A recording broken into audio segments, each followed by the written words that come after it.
Le lundi 12 janvier 2026 restera une date tragique dans les annales de l'histoire contemporaine de la Corse. En plein cimetière de Vero, petit village de Corse du Sud situé à une trentaine de kilomètres d'Ajaccio, Alain Orsoni, figure marquante du nationalisme corse et ancien président du club de football de l'AC Ajaccio, a été abattu par balle alors qu'il assistait aux obsèques de sa mère. L'annonce de ce meurtre a fait l'effet d'un choc profond sur l'île, tant par le lieu que par le personnage visé. Selon les informations recueillies, Orsoni a été touché vers 16h30, probablement par un tir à longue distance, peut-être celui d'un sniper encore en fuite. Il est décédé sur place, sous les yeux de nombreux proches et habitants réunis pour rendre hommage à sa mère. Le procureur de la République d'Ajaccio, Nicolas Sept, a ouvert une enquête pour assassinat en bande organisée, confiée à la police judiciaire et à la gendarmerie, tandis que le parquet national anticriminalité organisée, PNACO, et la juridiction interrégionale spécialisée, JIR de Marseille, se sont également saisis du dossier. Alain Orsoni, âgé de 71 ans, était une figure emblématique du nationalisme corse depuis les années 1970 et 1980, quand il fut l'un des chefs du Front de Libération Nationale Corse, FLNC. Plus tard, il fonda le Mouvement pour l'autodétermination, MPA, qu'il dirigea pendant plusieurs années. Son parcours fut loin d'être linéaire. Après des études à Paris, il s'engagea dans la lutte nationaliste, avant de quitter l'île en 1996, en pleine période de tensions internes au mouvement indépendantiste. Il vécut en exil pendant 13 ans, principalement en Floride, au Nicaragua, où il menait des activités économiques dans le domaine des jeux, puis en Espagne. À son retour, il s'investit dans le monde du sport et fut élu président de l'AC Ajaccio, ACA, en juillet 2008, succédant à son ami Michel Moretti. Il occupa cette fonction jusqu'en 2015 et fut considéré comme un acteur important du développement du club.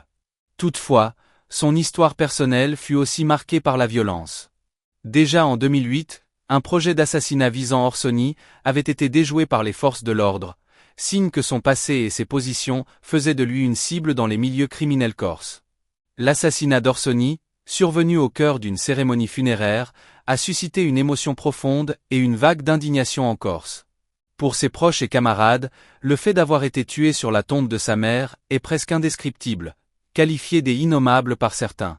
Sur le plan politique, la réaction du président de l'exécutif de Corse, Gilles Simoni, a été mesurée, mais marquée par la gravité de l'événement. Il a salué le rôle historique d'Orsoni dans le nationalisme corse, en reconnaissant qu'il avait été une figure marquante de l'histoire contemporaine, avec ses parts de lumière et d'ombre.